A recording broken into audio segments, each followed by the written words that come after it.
You're listening to The Money Hour with your host, Tina Mitchell, and co-host Keelan Harvey on Alternative Talk AM 1150.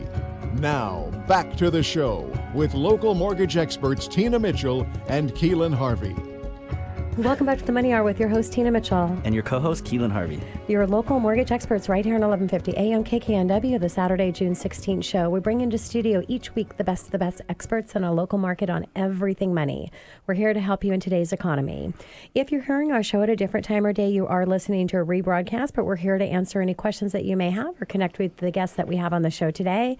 You can call the show at 1-855-400-1150. Again, that's 1-855-400-1150 or online on themoneyhour.com.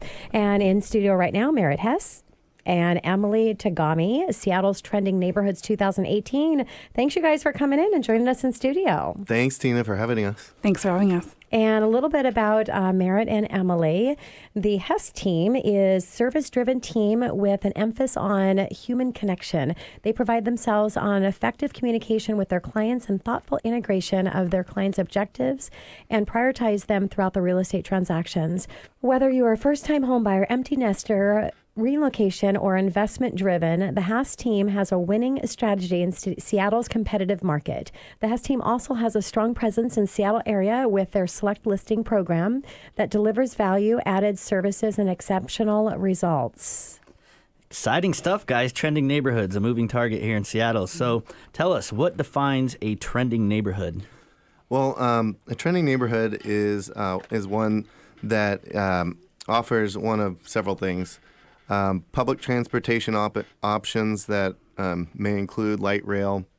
They're typically value-driven neighborhoods, neighborhoods that haven't been fully realized, and they usually have a pretty close proximity to the city and short commute times. They also might include lifestyle choices like walkability and close to amenities and restaurants and whatnot. Yeah, I know living in Newcastle, we have no walkability. So that's really important understanding because there's so many different dynamics here in the Northwest. So Emily, who is the buyer in these neighborhoods? Yeah, we're seeing three main groups of our clients, which is first-time home buyers, clients that are relocating here, often in the tech industry, you know, heard of Amazon, and looking for investment properties. So Merritt and I work a lot with first-time home buyers. We're very passionate about working with first-time home buyers. They're typically millennials, often without children. But like Keelan. Yeah, exactly. I'm on the cusp. I'm almost there. I'm 50, so I'm like close in between. Enough. I'm like way out there. Millennial mindset, right? Yeah. They typically don't have children yet, but are planning for a family in the future. So we feel this can give them an advantage to moving into some of these emerging neighborhoods, which often don't have necessarily the best public schools at this time, but will potentially in the future. And this is a great way for our budget-sensitive clients to be able to have an opportunity, to purchase a home without competing against those that are looking for the top public schools in Seattle. Lifestyle is really, really important to our first-time home buyers. They're often renting in great neighborhoods right now, like Capitol Hill or First Hill, Ballard, and they are aware that they've been priced out of these neighborhoods, but would love the opportunity to still have a neighborhood that has some similar characteristics or the potential for those types of characteristics in the future. So we encourage our first-time home buyers to look at these neighborhoods with the 5 to 7 year commitment and to visualize what it could be in the future. And not get so stuck on that, it's not all the top restaurants there, but they are looking for lifestyle. They need to be able to get to work. Transportation is really important to them as well. We're also seeing a lot of our clients that are moving from out of state. So they're relocating. They're often still budget sensitive and don't know anything about Seattle and are looking to purchase in an up-and-coming neighborhood that, offers all the same things that our first-time home buyers are looking for. And then for investment properties, we have a lot of clients that are looking for a second or third property. They don't want to be paying and competing in all the hottest neighborhoods, so they're looking for some, long-term potential in some of those other areas. And I think that's so important. Again, we're really talking about experts in the industry and today about the real estate space because all of you are in the real estate business and you all are experts in your own right. One of those expertise is being able to forecast what these neighborhoods' potentials are going to be in the future. So critically important to be able to take advantage and get into the market and then see great return. By the time you hear about it, it's often too late. So, and we get stuck on neighborhoods and things like that. So what are some of the past trending neighborhoods at this point? Well, there's 5 that you probably have heard of, and this is a little bit more focused on North and Central Seattle, but 5 you might have heard of include Ballard, Green Lake, Fremont, Maple Leaf, and Bryant. They're all a little bit different in what they offer. Ballard was an old fishing town and was quickly discovered by restaurateurs and millennials and folks that want real lifestyle. Green Lake is a great location. It's close to the hub of the city. You have outdoor options, including running and biking around the lake and whatnot. And it's very easy to get in and out of the city. Fremont is a lifestyle area. It's a lifestyle neighborhood. You've got wonderful restaurants. You have the bridge right there. You have a great aesthetic. Maple Leaf is all about location and value that's been driven up recently by light rail. And then in the Bryant neighborhood is one that's been a past trending neighborhood based on location and the schools that are in that area. So Merritt, being specific and talking about trending neighborhoods, let's, based on lifestyle, what would be the one that's most based on lifestyle? There's several right now.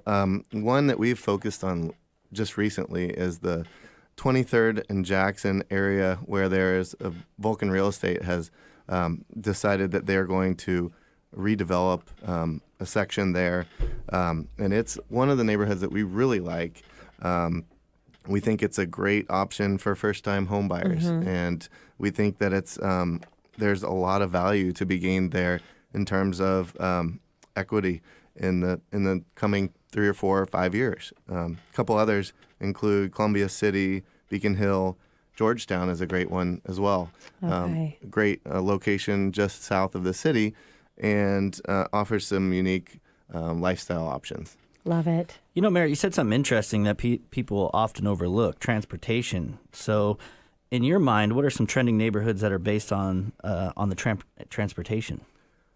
In 2024, light rail will go from Seattle to Linwood, and that will include Shoreline, and Shoreline and Linwood will be new areas of the city that people will now consider Seattle. It will be an unobstructed flow of transportation, and there will be just great opportunities for both Linwood and Shoreline as they see the light rail come to them. And recently, Shoreline was upzoned, and there's MUR 35, MUR 45, and MUR 70 upzone areas that now you can build density, and that's attracting investors and the like. Yeah, I've had Sound Transit in here quite a few times to talk about everything that's happening. Judy Claiborne, head of representative for transportation, and it's just so exciting in what's coming for us in the future with Sound Transit and everything that's happening. Absolutely. So, Emily, let's talk about risk. What risk would you see might be associated with purchasing in emerging market neighborhoods? So as we were speaking on earlier, there's definitely a risk that the market slows down and cools. If funding for infrastructure, like the light rail, is cut, and then these communities never actually become the vision that our buyers hoped they were, we could see property values appreciate quickly. In a worst case scenario, it would be a recession, and then these would be the first neighborhoods to really get hit by it. So our more established neighborhoods would probably feel it less. And an example we were talking about was Delridge, where the last boom, it was kind of the first to get some momentum going, and then after that, we were seeing a lot of short sales and foreclosures, and it was the first to lose its value. So there is some risk associated. But with that risk, the potential for growth is also a lot bigger for our clients. So it's an educated.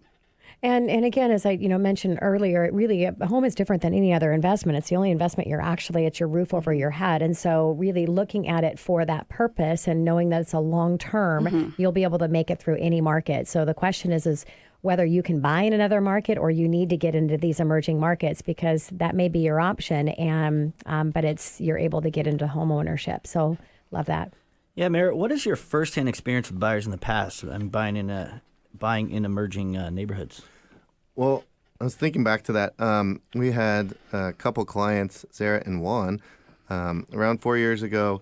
They were there was little demand for the Licton Springs neighborhood, and they were looking for a property that was in the in a price point that was not common in the urban Seattle area, a little bit on the first-time homebuyer end of the price point.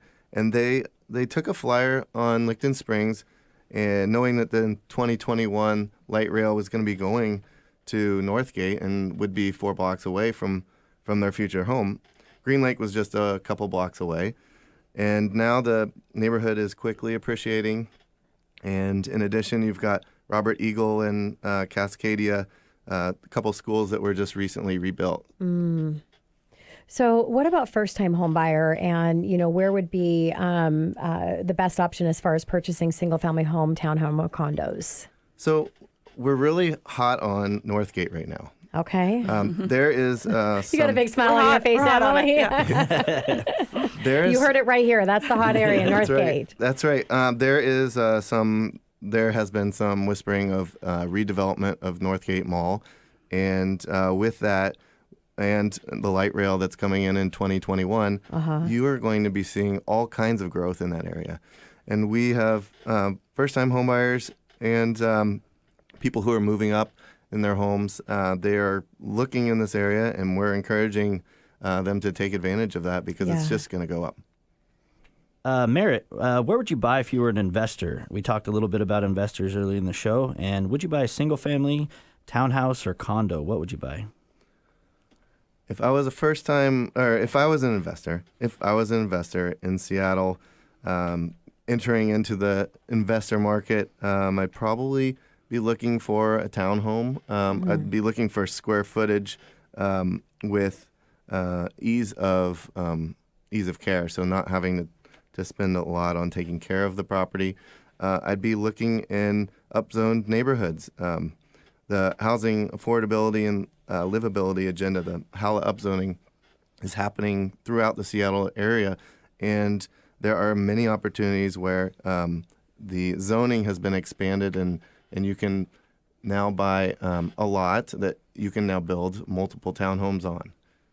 Yeah, great idea for investors. So, Merritt, if you were talking to my buyer listeners right now, and something that would be most important advice that you could give them today in this market, what would that be?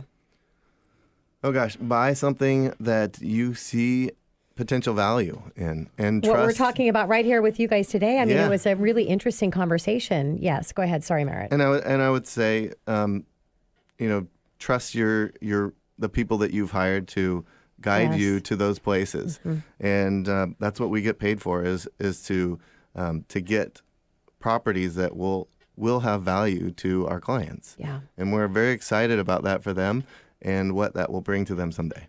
Love that. Emily, so you're working as a team. How does that benefit your clients? Yeah, Merritt and I do work as a team, and we feel like we can offer a full service to all of our clients.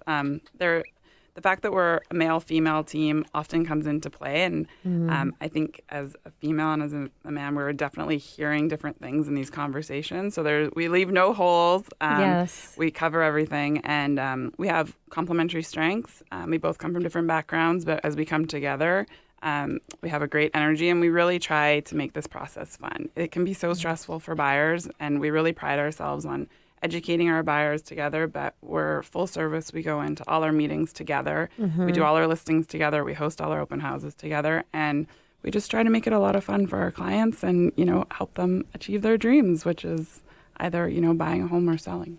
Love that. And the camaraderie when you have that partnership and you can kind of weigh things off on each other. If one of you is having maybe a stressful day, probably the other one's having a little better day. So you can be that support. So yes, I love that. Well, it's a pleasure having both of you in studio, and we appreciate you coming in and sharing your expertise and wealth of information. And I really enjoyed the topic on all of the different areas and really taking advantage of that, especially for first-time home buyers. So thank you. Well, thank you for having us. Thank you. This is your host, Tina Mitchell. And co-host Keelan Harvey. Signing off for the day. Have a great weekend, everyone. We'll be here same time, same place next Saturday, right here at 11:50 a.m. KKNW.